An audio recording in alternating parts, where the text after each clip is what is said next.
Hey guys, I'm super excited to share my interview that I had with Ron Artis. He's an artist that I look up to. This guy's absolutely brilliant. He's a spiritual giant. He's a pleasure to be around.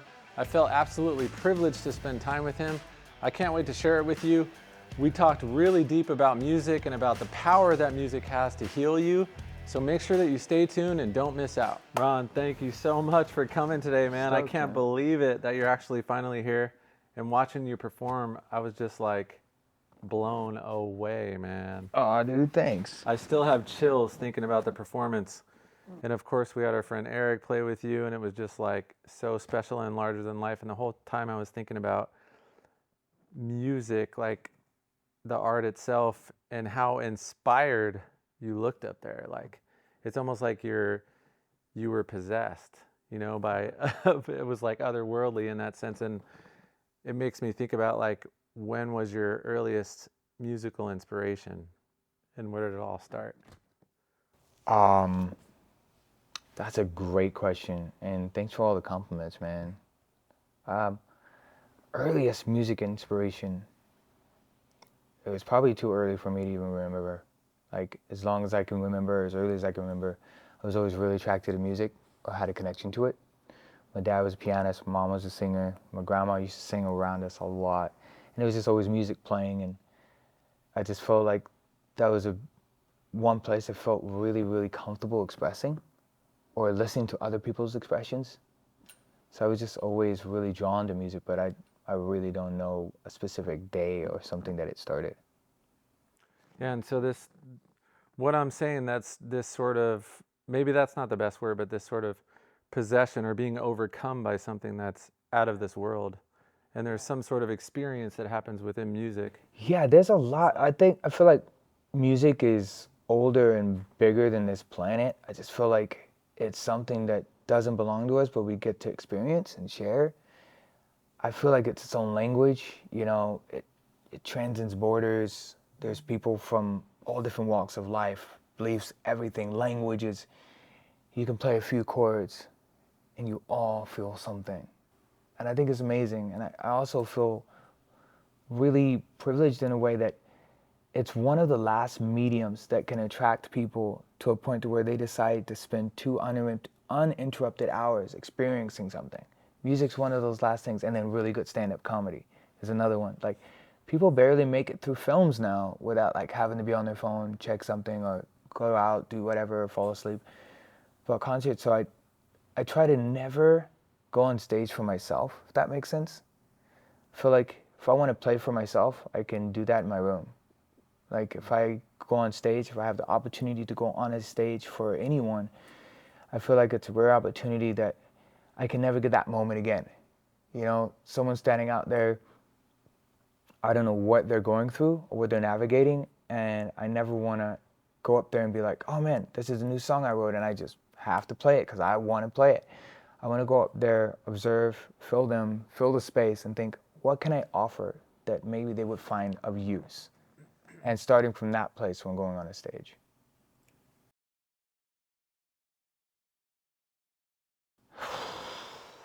Man, I've never asked myself that question. My brother did. We did a great album with him giving his answer. But what does music mean to me? I do not know. I think it is its own entity in its own space. I can't fit it in a paragraph. I can't fit it in a smaller definition. I know what the calling over my life is and why I feel like I have the gifts that I do. But music, I feel like, I think it's bigger than any one person's definition. I really do. And do you believe that it has healing power? I totally do. I mean, if it can have destructive power, it dang sure has the capacity to have, you know, nice and healing powers. I mean, you think about it, like, music has a way of just, again, getting past borders, getting past thoughts, getting past walls. Like, I can be in a terrible mood, and there can be a song or a performer who plays something in a way that just turns that around. It can bring you to, like, happy tears or just get you jumping and dancing and forgetting about all the worries in your life. And there's other ones that could just make you feel like, whoa, crap, all of a sudden I'm having a terrible day. Like, what's going on? Why did I listen to that opera? You know, there's like this, the expression of it is so vast. And I have an interesting outlook at music and the expression of it when it comes to good and bad music. Once you've gotten past like the obvious beginner stages and you start to get some command of your craft, I would judge music based on good and bad as if, what are you expressing? Are you trying to create something constructive or destructive? I personally believe there's no such thing as bad emotions. Angry, happy, sad, hurt, all those things that you want to express and need to express can all be expressed from one of two places. A place of love and construction, a place of hate and destruction. And I think that's where like my personal awareness tries to stay aware of, because even the music we play for you today, the things we've recorded and things we're working on in the studio, at the end of the day, all those things are going to outlive my life here on earth. Like when I'm gone, somebody discovers one of the songs 60 years after I'm forgotten, and they play one song. Is that going to seek to help them, or is it going to seek to trip them up, make them hate themselves, or make them think about, oh, dude, that guy Ron had a Maserati and he was like pimping out his ride. Like, what is that going to do? Nothing. Dude, it's really interesting because in that same line, like, I feel grateful that I've had an opportunity to meet a lot of really interesting people in my life. And one of the things that shocked me was, there's so many people in the world who are chasing this, become a millionaire. It's not even millionaire now, it's billionaire, become a billionaire, and then everything is solved. And I would caution people in that, because the amount of depressed millionaires and billionaires I've met is astounding. And I was like, and if money was the end all, they shouldn't exist. You know, it's like, Yeah. if being a billionaire solves everything, why could he be depressed? Why would he take his life? I mean, dude could just, buy a castle and be like, boom, yo, here I am, what up? And take a helicopter anywhere in the world. But still he was looking for something, still longing for something that he fully didn't have. And so I try to leave an inspiration or life experiences in songs of like, if you really want to love someone, you've got to make peace with who you are. You've got to look in that mirror and be like, hey, you're okay. I mean, honestly mean it. Not just overhype yourself like, dude, we're pretty dope. We're going to own the world. I'm going to be a boss. Nah, come on. Look in the mirror and be like, why? Why is there only one you out of the however many billion people on the planet? Why are you living and breathing right now? I know a lot of cool things happened in the 60s. A lot of cool things happened in the 70s. It's amazing. And a lot of great composers have walked this earth, and we romanticize those ideas, and it's great. It's inspirational. But like, why do I get to sit with John? Like, why is John here? Yeah. Dude, it's pretty dope. Like, Yeah, who knows? Cool. People years from us may or may not read about you and be like, well, his life is insane. But do you believe that now? Like, how much stuff we face, and we start thinking like, oh, if I was more like that person or more like that, I'd be all right. When there has to be a point somewhere, and I hope there'd be a point in everybody's life where they're just like, why am I here? What am I living for? Like, why do I exist? Why do I have the gifts that I have? And I think less comparing helps. Like, even as a guitarist, I mean, I'm glad you gave me so many compliments early about the stuff, but there's so many players that I listen to, and I got to watch Chick Corea with Christian McBride and Brian Blade playing a concert. Great jazz guys, so much touch. I walked out of that concert and I was like, bro, I'm not a musician. Those guys are so good. I need to go back to school. I walked out of there just like, bro, that was so good. It just made me like feel like a kid all over again. So giddy and just so happy and just so refreshed, and just like, dude, I just walked into a free masterclass, just the price of admission. But that kind of like interactions and experiences in life are just so important. But then just to still ask yourself, like, why am I here? Yeah. Sorry, that was a really long answer. No, that's good though. I think it shows that you're living in your purpose when you see that, because you're just striving for more. You see another artist, like that's what happens when I'm with Eric. He motivates me, makes me want to be more. I'm with my Dude, piano teacher. I'm just dude, like, Eric is so good. yeah. It's just like we've been talking about years about playing together and stuff, and I've seen him like shred like insane fast and all this stuff, and I was like, dude, that's so amazing. But I like a lot of the stuff that he did today too. I think it shows another side of him. You know, it's like of like when we just played super slow, and he just like built this ballad up, Yeah. and then took it up, and then everybody's like, oh, amazing. And then all of a sudden he went nuts, and then all of a sudden everybody's like, wait, what? Yeah, dude, he's still Eric, bro. Come on. You know? I would say I've had stuff and I've not had stuff. I've had stuff and lost all my stuff. I've Yeah. had wealth and I've been poor. I've Yeah. had wealth and then got poor and then got wealth and then got poor again. So I've had ups and downs in life, and like Yeah. no matter where, and I play piano, I play guitar, I play piano every single day. And there's nothing like, there's nothing like it. Like all my problems fall to the floor. It's amazing. When you're sitting there just like, So there's something mystical about it. dude, it's and therapeutic too. I was talking with this lady and she goes, your soul is in your piano. I was like, I never heard anybody say that before. I'm like, I know exactly what you mean. That's Because I cool. say all the time, I want to climb into my piano and stay there and curl up in a ball Wow. because of the way it makes me feel, Yeah. and it's really all music in that sense. So, And it could be the tiniest little thing where, and I think what we're talking about is that it's your spirit that you're seeing. It's your soul. It's like, it's Ron. So when I see you play, I see you strum, I go, okay, that's Ron. Like yeah. and I'm not measuring like, oh, this guy's more technically better or whatever, because you could be technically stiff. Yeah. You're not going to move my soul. You could play 4 chords and I could melt. And so, I could play Clair de Lune and somebody else could play Clair de Lune and it might feel different. Yeah. And I think that's expression. It's the dynamics But that isn't come that out a of the cool human. thing? I feel like Yeah. we could live 1,000 lifetimes and just scratch the surface of what is music. Well, I think know? music, it comes from somewhere else. We're never going to be able to pin it down. Dude, That's what I think. but that's the thing that I love about it so much. Yeah. Like every single day I can experience something new. It can be the same song. Like you said, Clair de Lune. I can listen to 100 people play it, Yeah. and I'm going to get 100 different songs, if you will. Yeah, you get a different form. Yeah. And it's really that person that you're hearing. And Yeah. I mean, I've written in the middle of a stressful day, I've written a little melody line in here, and then people are like, well, how did you write that? And I'm like, I have no idea. I just was thinking about something. You sometimes feel like it just passes through you. Yeah, I don't It's believe like, it is oh man, me. I just hold on to it for a second and I got this gift. I And believe then I believe the way I see it is, I mean, I have my own belief. I believe that inspiration comes from somewhere else. I think it's an angelic, mystical thing that's happening. I believe that you're uncovering it like a fossil, really. And so cool. you're doing the daily work, which is the hard work of the discipline of practicing.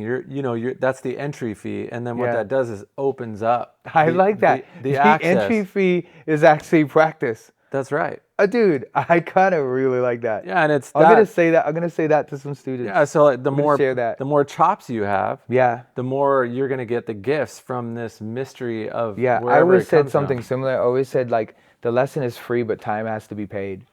Yeah, you got to do the hard Yeah. work in order to get the gifts. So like, you call it the muse, call it the angels, call it whatever you want. Like doing the daily work, the muse shows up whenever he or she feels like it. You might have a migraine headache, and that day you might have written your best song. Boom. Or Dude, like, and I've that's why been you there. hear these like rock stars or whoever that have written the most iconic songs. Oh, I wrote it in 5 minutes. They didn't write it. Boom. Somebody It hit else them. gave them the inspiration because Boom. it was the time. That's what I personally believe. Yeah, dude. And I've seen it happen. I've done it here with Eric. We had no plan. I'm like, just come here, and I'm like, we'll just figure it out. And I had like a thematic idea, Yeah. and something was born. I mean, that That's doesn't cool. happen by accident. You and Eric write a lot together? Well, we're starting to a little bit, yeah. That's super cool. But we did it as an experiment where we had a thematic sort of story, Mm-hmm. like something of a love story, and we sort of had scenes, and we used that Yeah. as inspiration. We played around in the key, and I got out of the way, and I said, Eric, keep it simple. Yeah. And it's like, I wanna just like offer you an 3 idea. notes, and then it got stretched. So, I want to offer you an idea. Write about things that are so personal that it scares you. Where there's no room for being safe, there's no room for separation. between you in this chair and you on stage. No space for it. Because you know what you can't do when you're gone? You can't do that. Like, when you go and you write and you express something, it's cool to pick random topics and write about them or come up with an idea and say, like, let's pick a theme. But to write about really personal things, your experiences, your observations, I can never live those things. And even if they seem the most mundane to you, man, it could be mind-blowing to me. I don't know the thoughts that go through your mind when you wake up in the morning. I don't know how you process loss personally. I don't know how you process joy. But you expressing that, even 2-3 chords, that authentic messiness, honesty is beauty beyond belief. And it's scary. I'm not gonna lie, it's scary. Like the one song I shared today about miscarriage, loss, all those songs that I share were from a place of immense, intense vulnerability. Like, I'm not gonna leave anything like hidden or protected. And I feel like as a songwriter, that is the scariest space to be in. Why? Because everybody has an opinion, man. And while it feels really good to be liked, accepted, loved, celebrated, we do know that there's the other foot as well. That somebody can be like, it's all right. It kind of sounds like you kind of like this artist, but It's like, at some point, we got to make peace with this idea. You're strong enough to be hurt. You're strong enough to cry. You're strong enough to go through all that. The second we realize how much power we actually have been given to go through all those emotions and come out the other side, dude, it's so freeing. And the point where, man, I have a friend who works in the ER, and he's seen so many situations. And one thing's been consistent with everyone, he calls it everyone who's had a peek behind the curtain, had a flash where life was almost over. A life-altering moment happens. They all say, I wish I had. I wish I had. In that moment of daze and that whole thing, and they're like, roll on him in, get him into all say, I wish I had. No one ends that with, I wish I had scaled my business. I wish I had gotten a degree. I wish I had done this, that, that. They're always like, I wish I had gone on that hike. I wish I had called her. I wish I made amends with my mom, my brother. I wish I had forgiven. I wish I'd written that song. I wish I had just expressed. I wish I had gone in the middle of that car tunnel and just screamed like, yeah, like I always wanted to do. All these life experiences. And he's like, it shocked him. He was just like, we go through this whole thing of this whole life worried about people's opinions and trying to play it safe to the moment we realize, oh shoot, it's almost over and none of that really mattered. Now what? So I try to really protect that space of expression and art and music of like this rare opportunity and gift. And I never want to taint it with making it about me, if that makes sense. Like, oh, there's a difference between like, oh, this is the experience I went through. This is an observation. And this is how I feel like sharing it could be helpful to someone.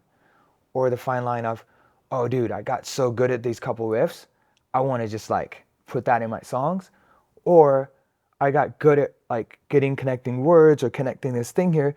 Let me write a song about my hometown and just say it in a cool, catchy way that's going to get me a lot of money and maybe get me on the billboard. Like, what is that worth for someone? There's a lot of songs that live rent-free in my mind that I've heard, and it's like really cool jingles and they're hooky and they're catchy, but there's very few that I've heard that have got me through some very painful times. And those songs are never going to leave me. It's like I'm sitting there, something came back on when we used to just listen to the radio, and the DJ would be like, yo, this thing came on, I heard it, and I just think I need to spin it today. And you hear it, and you're just like, I did not know I needed a good cry. You know? I think that it's personally really scary to step into, but really important when we feel like we're ready to do that. Yeah, that's great advice. And I just downloaded that into my brain. And yeah. I think it's beautiful. I think what you're really saying is vulnerability, not being afraid to be vulnerable, Yeah. and I think there's some level of masculinity that's celebrated today that's really so fabricated and very surface-like, Yeah. and it's just But silly. it's a whole lot better now. Men are actually quite sensitive.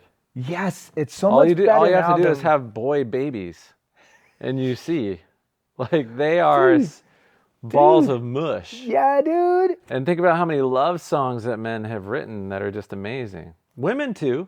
Yeah, It's but not like women haven't, but there's. It's so interesting how the men are sort of symbolized as the masculine one, but yet they're so sensitive, Yeah, And I want to echo that. I want to echo that. it's like, but in sensitivity, it's like it's not a bad thing. It's like it's a beautiful thing. It's gotten so much better, I think, in the last 12, 15 years. Yeah. More men talking about, oh, I went to therapy. Before, if you went to therapy, they weren't going to bring it up with their buddies. No, you You'd can't be be like, quiet. dude, what's wrong with you? You crazy? It was like, no, now people are like, yeah, I went to therapy, man. And dude, it took a load off my chest. And I just like, a friend said that to me the other day and I just couldn't help but just grab him. I was like, dude, another thing to look out for is the sidebar is if you ask, especially a guy friend, how are you doing? And he says good 2 times in a row, sit down with that guy and really pull out of Yeah. him how he's doing. Yeah. Because like, the moment everybody's Probably got this not. autopilot of, hey, how are you doing? I'm doing good. But if you say, how you doing? I'm doing good. I'm doing good. I was like, you're trying to convince yourself that you're doing good, bro. We need to talk while we can. You know what I mean? And like, I was in this men's group the other day, and a guy brought up, he started to talk off with this really scary statistic. Said the loneliest people on the planet are men. And I was like all the guys were like, what? Dude, what? We got buddies all the time. He's like, yeah, because guys, if you're a jar this deep, we're so good at sharing that much. Connecting with friends, connecting with buddies on fishing trips, whatever, sports games. You got some few really close friends, you go that deep. You never deal with this. And the fact is, that part of you is so alone, and it grows with every experience you think you can't talk about or share, to the point that all you have left at the very top is that much to share with anyone. And the reason why we're so lonely is guys are so sensitive and we don't know it. Your share with each person, you give them one chance. Hear this. You're going to share something deep, sensitive, hurt, or some experience that you went through on a very vulnerable base. How that person responds to that in the first 3 seconds, you subconsciously decide if you're ever going to share again. If you share with a really painful thing that's happened to you that you're trying to make sense of or that you never got over, and I make it about me, it's done. You're never going to go that deep with me again. If I joke about it, you're never going to share with me again. I never get a second chance. Ever. Even if you really want to try. You're like, I opened up in this really painful space and you squashed it. And it's like, when he said that, like the room went dead silent. And I was even reflecting myself. I was like, well, who do I really talk to about like some of the most painful stuff that I still carry on my own? Like there's some experiences that like are hard, but there's a hero to that story. And so I'm totally fine sharing that. And there's some stories that's like, dude, I messed up and I wanted that moment back and I didn't get it back. But it doesn't leave me standing in a great light. So it's like, yeah, I'm not going to bring that up with my buddies, while we're playing football or whatever, or watching a game. I'm not going to bring it up in a normal setting with friends. No. So then when, if ever, do I process that with someone? Yeah, this is good. It's really crazy because it's like, yeah, we give everybody one chance to look into that space. And if we're not aware that we do that, we never try again with anyone. I'm now hearing the dimensions of your character, your personality in this interview. I'm learning more about you. But I can also hear the dimensions of your character in your music. And being that I'm a listener and I'm also a player, I hear certain sounds that I recognize. Cool. And so I'd like to get into that. Yeah. Like your multi-dimensional artistry and playing. I can hear it and you can feel it.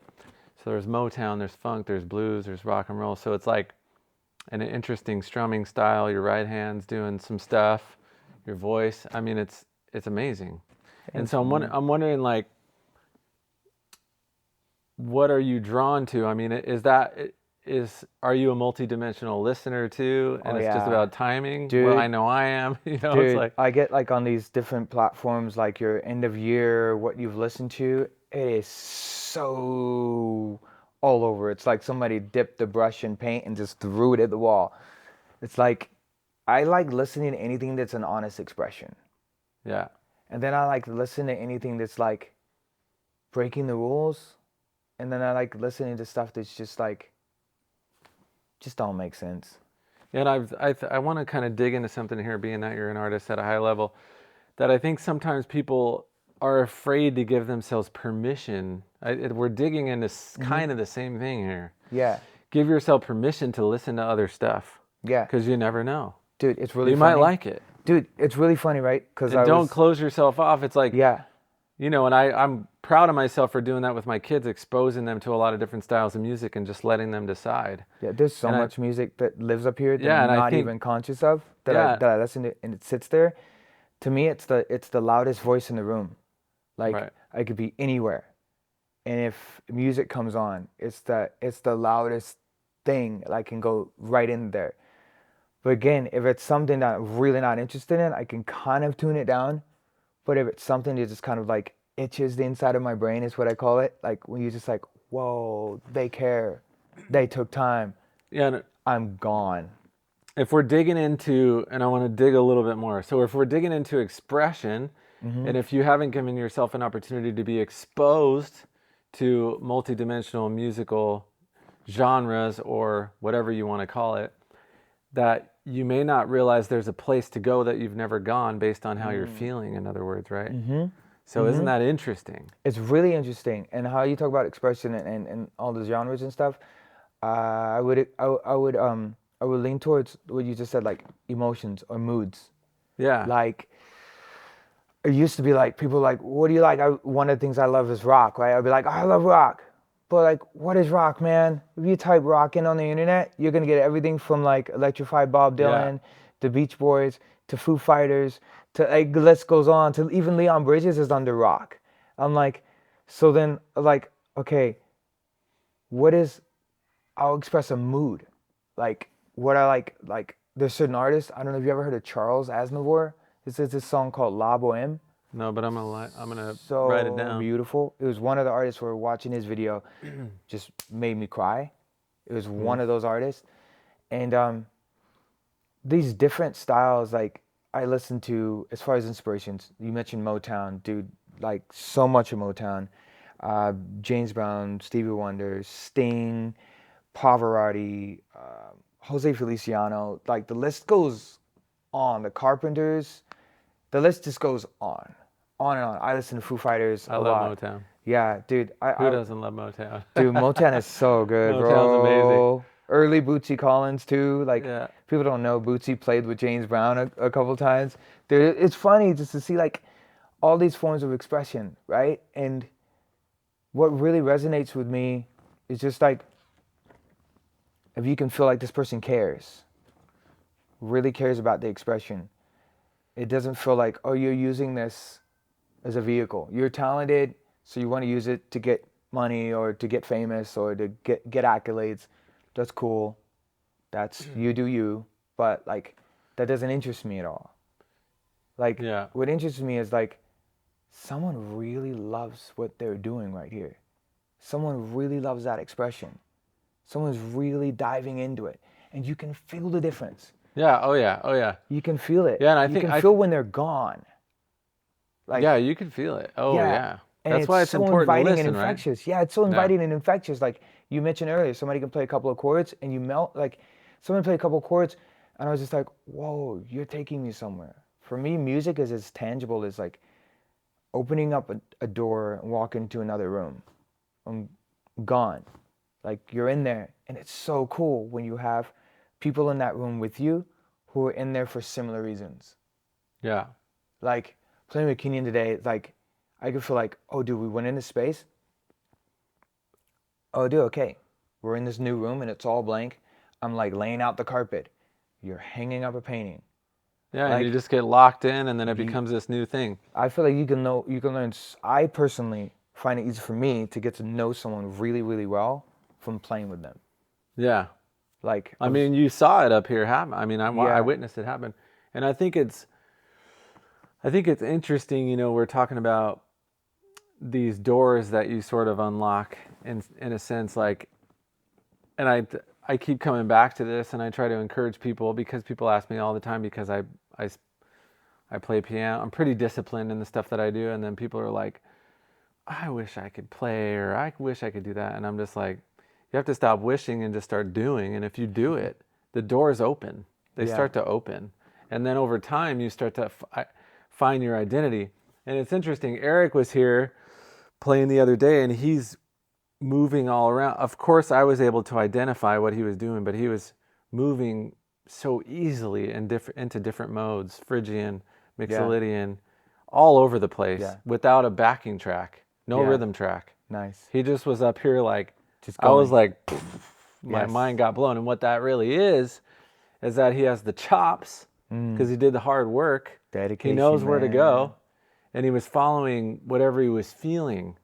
And so it's really his personality that was coming out, but he was able to gain access to that Yeah, because he unlocked those doors by doing the work. yeah. And I think it's an interesting thing that people sometimes overlook. So Yeah, they well, think there's like, so many different. The thing is, like, I'm careful to overgeneralize because I've learned there's so many different types of mind types, whatever you call it, brain types. no, And for like the populace, that's really true.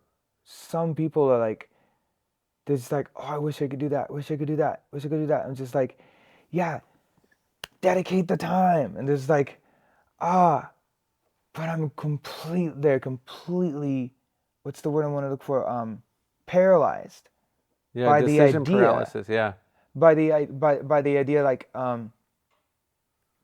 oh, you picking up and starting to do all that, you're gonna sound really bad. Like, I've had a lot of people who saw something in me I didn't see in myself and poured into me and dedicated time. Had that not happened, I would not be the person I am today. I would not be able to express the way I am today. The last the last avenue of expression that I learned when it came to music was actually the singing. That was the last part. And that was until I was 22 years old.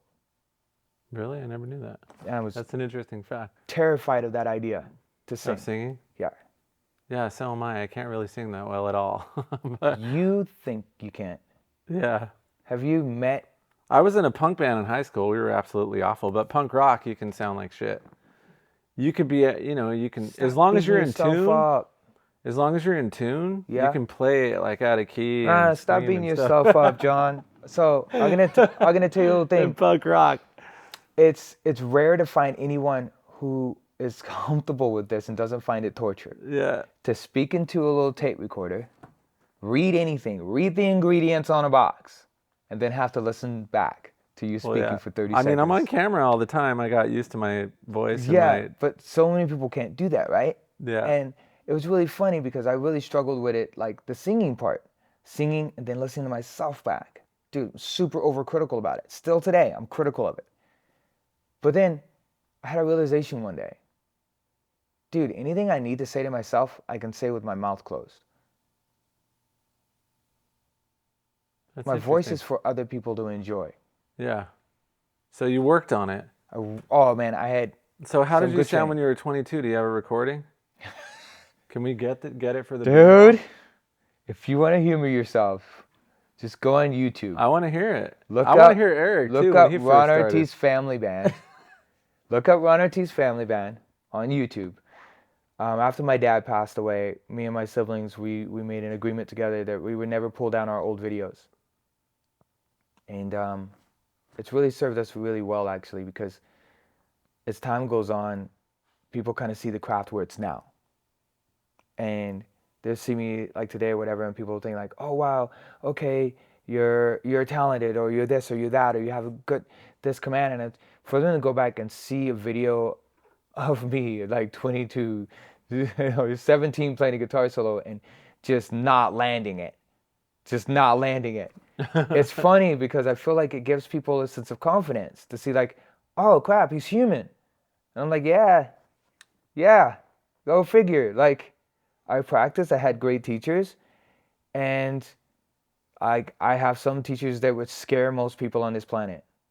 Like, brutally honest teachers. And one of them, I'll never forget this guy. Um, his name's Steve Primo. He's a piano tuner, technician. I don't know if you know the name. Itzhak Perlman, Yes. violinist. Yes. My teacher played with him at the White House. Dang.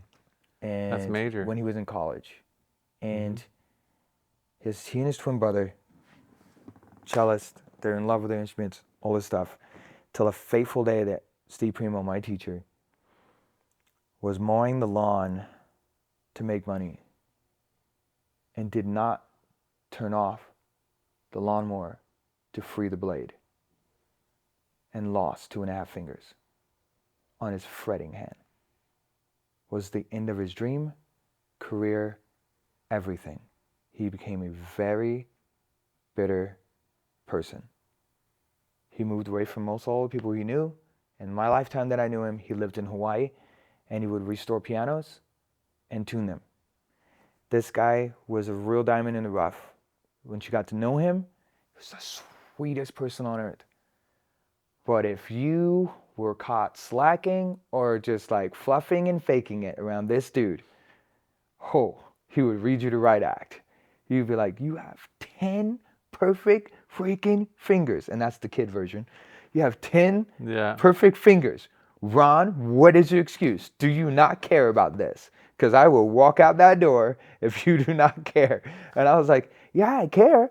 I'm running the scale this way. This is the way that I like to run scales. He was like, why don't you run those scales the way you like to run them out the freaking door? And every time he would leave, I would just be like, oh, my dad would be like, if you don't want him to come back, we could tell him not to come back. And I was like, no, I'm going to practice those scales. And when he comes back, he's not going to know what he's talking about. Then next day, you see his car coming up driveway, and I'm just like, oh, Lord, no, not Steve Primo. And when I was learning to sing, it was my dad, Steve Primo, friend Jürgen Klein, another friend Jerry Wanick. They would sit on a bar stool. They all had a bar stool, just a little further back from where you're sitting from me now. And they would sit there and stare at my mouth while I'm trying to sing a song. That was the most intimidating audience I'll ever have. Good practice though, huh? Bro. And if I wasn't in it, I wasn't feeling it, I wasn't nailing it, they would just strike conversation with each other. Again, that close to me. I'm sitting there like, somewhere over the rainbow. And they're just like, I don't know if this guy's really into it. Like, what are we going to do for lunch? Like, I don't know. Is it still going? Is he still singing? Yeah, he's still going, man. I don't know what's going on over there. And I finished the song, and they all shake hands with it, whatever, they all go. And it wasn't until years later, my friend Jerry Wanick came up, and he said, dude, we would go outside, and we'd tell your dad, dude, I don't think this guy's got it. We need to leave him alone. I think we're gonna really just terrify him. I think he's gonna break under this. And credit to my dad, man. He knew that when we played sports or video games or board games, there was another Ron that would show up. I was like immensely competitive, and I would work hours like a hungry dog to get better at chess or get better at this thing, and I would go at it. And my dad was like, when it comes to music, Ron is extremely timid, extremely shy. He does not trust in what he's got. He doesn't trust in his expressions or his ideas. And like Jenga, you could tap the bottom and it's all going to come down. He's like, I've got to get my son to know that he has a gift and why he has it. And if one day he can sing in front of us, he'll be ready for anything. And they would just stay on me. And there was one day where my dad and I got between a rock and a hard spot. I was like, dude, stop pushing me. I'm sick of it. I'm not a singer. I don't want to keep doing this. And my dad was like, fine. Since like I can't push you anymore and you can't change my mind. So tomorrow morning, when our first performance happens, you're not going to play an instrument. You're just going to sing one song. And if the person who comes in, we had a studio gallery in Haleiwa where people could just come in each day. It was our family studio, home, art gallery. If they don't like it, you're off the hook. I will never mention it again. You have to try. If they do like it, you have to give this thing a run. We shook on it, agreed. Next day, 10:30, we open our doors at 10. 10:30, this lady comes in, and my dad asked her if she liked music. And she responded with this really kind of like raspy, like smoker's voice. And she was all like, yeah, I dig music. Duh. And my dad was like, well, sit down. We're going to play something for you. My son's going to sing. Dude, I was so nervous. So we got into this. And my dad started over the rainbow on piano. And I just stood and I sang without an instrument. And I always sing with my eyes closed. And at the end, I opened my eyes and she was crying. And I was like, dude, this is so bad that she cried that she had to sit through it. That was my perception. That was my perception of self. That was my perception of the gift that I had. I was like, it's so bad that she's crying. This is demoralizing. And then she opened her mouth. And she said, you know, all my life I wanted to be an opera singer. I studied it, imitated it, got in high school, was getting in all the plays, was so stoked. And I started college, and I actually was like on my way, lessons all day long. And then one fateful day, I'm babysitting for a friend, and these young guys come in the back of the house and demand something physically from me. She said, I told them off, told them to get the heck out of here. The 13-year-old came back through the back door and emptied a gun in her chest. She's sitting there bleeding on the ground. 2-year-old kid grabs the phone, dials 911, and before she blacked out, she said the only thing she thought was, I will never sing again. Your chest is everything in opera. And she said, I never, ever gave thought again to trying to sing or express music till I saw this shy, scared, feeble guy up here singing with his eyes closed. In that moment, my heart sunk and I couldn't say a word. Because in that moment, I felt, dang, Ron, like, if the only reason you have this gift is to inspire people to try, to do what they feel like they should be doing, or do what's right, or believe in themselves, there's no getting out of that, man. You have to try. And that was my first step to personally committing to learning and wanting to sing. A year later, my dad was gone. That's powerful. My dad never saw me fully stepping into full confidence of expressing myself singing. That was like the last heavy gift that my dad gave me, and my mom. My mom's still with us. They together put up with that stubborn 22-year-old, just like, dude, just no freaking way. I'm not gonna sing. Like, wealth of excuses, everything. And it goes back to what I said earlier, having people who see something you don't see in yourself and not giving up on you. That literally, there's some people that really changed my life, man. My wife being one of them. Yeah, it's amazing. I could talk to you forever and ever, but I have to let you know that it's 5:44. Is that a problem? I got a You flight. probably have to go, right? I probably got to go soonish. Dude, It's almost, I mean, I could talk to you forever. we don't own any moments, right? Yeah, These I know, moments but are just, yeah, but we'll get back together. But you probably have to catch a flight, right? probably do. But Uh, I know interviews, like interviewing me and stuff, man, but uh, John, what's your dream? my dream? Yeah, To crawl into the piano. that's amazing. Why? Well, I found out late, but everything I ever wanted is inside of there.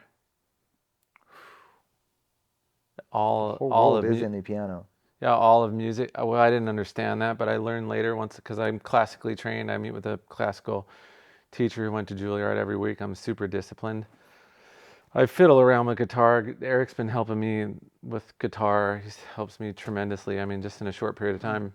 But I look at an instrument as a way to express myself, and I think I've always felt like I came into this world like a broken radio, like God forgot to put all the parts in me. That's how I felt when I was a little kid. You know what? And when You're ahead of the most of the world, bro. We're all pretty broken. Yeah, and I was always really, I just crave something like, a satiating on my tongue, like appetite for food or something like that. And I started playing piano very late, actually. I didn't learn how to play piano until I was in my 30s. I played guitar in high school and everything. And then once I realized what the piano was, what it was going on there, which is basically the whole orchestra inside of one instrument. Yeah.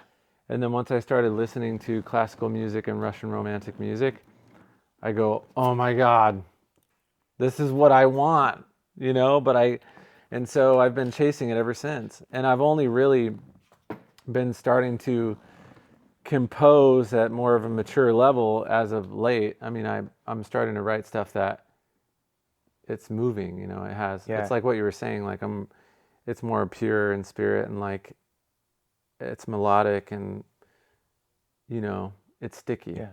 It's better. That's I really cool. I don't have songs and lyrics and stuff, but I think that's what I'm supposed to be doing. I mean, as crazy as that might seem. Yeah. The crazy thing, I wanna leave you with this when it comes to music. The two hardest things in music are the throwing away.